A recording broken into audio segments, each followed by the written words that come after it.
让我们一起加入客家风情，大家来讲客家吧。Yo, yo, yo, it's time for Practical Hakka on ICRT. Hello, 你好，大家好，我是 Alice Pong. Hello, 你好，大家好，我是 Joseph Ling. And this month we're teaching you the phrase 浪费.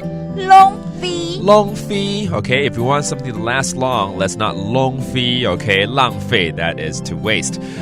其实从小我记得爸爸妈妈最会叮咛小朋友的是不要浪费食物啊。是啊，碗里面的东西要吃干净。对，可能连一粒饭都不行。没错。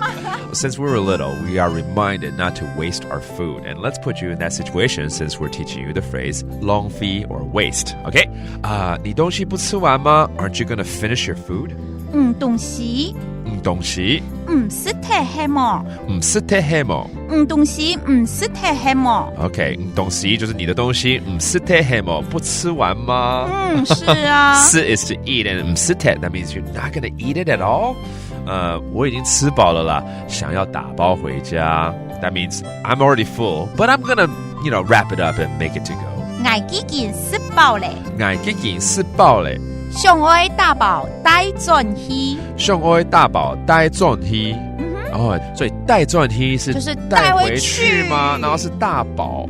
大寶打包了。是打包，不是大寶帶回去。還二寶留在餐廳，三寶在家等。對，是這樣嘛。OK， 大寶 it actually sounds like a name. It's actually to wrap it up， 就是打包的意思啦，對不對 ？Wrap up, get it, put it in a doggy bag. I want to take it to go, alright? And then 吃飽，剛剛有提到叫做吃飽 ，OK， 把飽給吃進去就飽了。吃飽 that means I am full. 好啊，這樣才不會浪費食物。That's great.Then you're not wasting food. 好啊，按用髒唔會，浪費食物。浪費 again waste. 食物 is your food. 食物，對。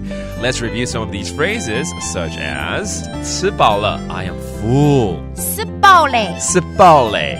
所以接下來就要打包 You're gonna wrap it up.大寶什麼東西呢？食物啦，對不對？ Food. 食物 Okay, that's food in general. And this whole month is about the phrase 浪費 which means waste. So don't waste food. Eat it all if you can. If you're too full, go ahead, take it home. All right? That's today's Practical Hakka. 是母太嘎。安子 say 张来了。